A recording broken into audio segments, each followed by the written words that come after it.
एक प्रसंग में एक ब्राह्मण बूढ़े के साथ एक जवान तीर्थ यात्रा में गया था। सारांश में बता रहे हैं, ब्राह्मण तीर्थ यात्रा का इच्छुक हुआ, पर उसको लगा कि मेरे बेटे तो हैं पर धनी होने के कारण वो विलासिता में युक्त हैं, मेरे साथ तो चलेंगे नहीं।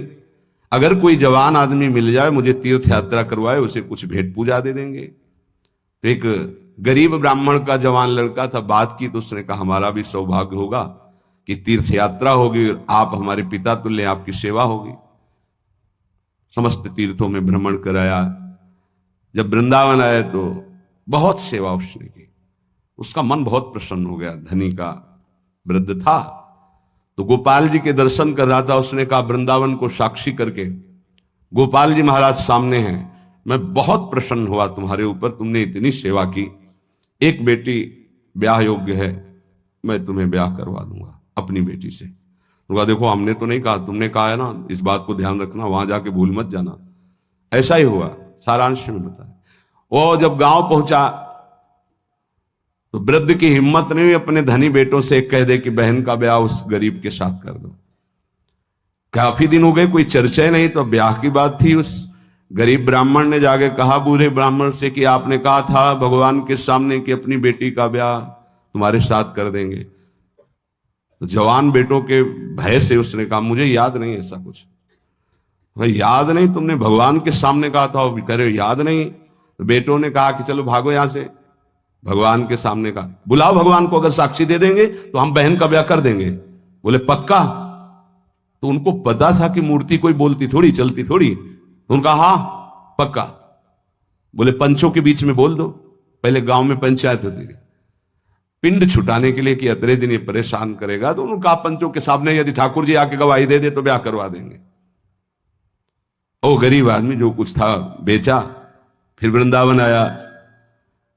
ठाकुर जी गोपाल जी से कहा कि महाराज आपके सामने हमारे ब्याह की बात कही थी इस वृद्ध ब्राह्मण ने, आपको गवाही देना पड़ेगा तब हमारा ब्याह होगा। हाँ कौन सुने। समय हुआ, ठाकुर जी का शयन भोग लगा, पट बंद हो गए, वो बैठे ही रहे बाहर। वाह गोपाल जी महाराज, आप जब बोलोगे तभी हमारा ब्याह होगा और हम तभी यहां से जाएंगे जब आपको साक्षी दे। सब चले गए थे वो अकेले। उसको विश्वास था भगवान है। अंदर से आवाज आई मूर्ति कहीं चलती है क्या कि चलकर साक्षी दे? बोले महाराज मूर्ति बोलती थोड़ी है, आपने बोला ना तो आओ निकल के बाहर। अब उनके लिए कोई पर्दा है क्या? ललित त्रिभंगी वैसे। बोले देखो अब तुम्हारे प्रेम के कारण हम बाहर तो निकल आए, तुम उसको यहीं बुला दो, हम यहीं साक्षी। बोले महाराज वो नहीं आएगा, हमारा ब्याह रुक जाएगा, आपको चलना पड़ेगा। बोले चल तो देंगे लेकिन देखो हम वृंदावन के ठाकुर हैं, हमको तो अच्छा अच्छा माखन मिश्री सब भगवान ने बहानेबाजी। बोले महाराज हमें पता था कि आप भोग राग के लिए कहोगे तो हमारे पास जो संपत्ति थी बेच के आए, खूब खवाते पियाते चलेंगे महाराज। बोले चलो अच्छा, देखो दृढ़ विश्वास। बोले महाराज हम जानेंगे कैसे कि आप आ रहे हो? बोले मेरे नूपुरों की ध्वनि सुनाई देगी और देखो लौट कर जहां देख लोगे उससे आगे फिर हम नहीं जाएंगे। ठीक है महाराज, जब भोग लगाने का समय आएगा तो हम बोल देंगे, तब तुम हमारा भोग लगाना, और जब हम चलेंगे तो लौट कर पीछे नहीं देखोगे। ठीक है महाराज। अपने प्रांत पहुंचे, उड़ीसा प्रांत।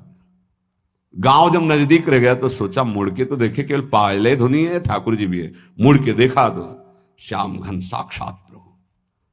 प्रभु ने कहा देखो तुमने वादा तोड़ दिया, अब हम यहां से नहीं जाएंगे। बोले महाराज अब तो कोई बात नहीं।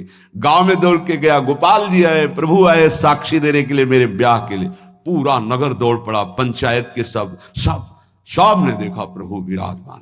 अब किसी की हिम्मत थोड़ी थी कि पूछ ले, जबरदस्ती उस बुड्ढे से कहा ब्याह करो भगवान वृंदावन से साक्षी। आज भी साक्षी गोपाल के रूप में भगवान विराजमान।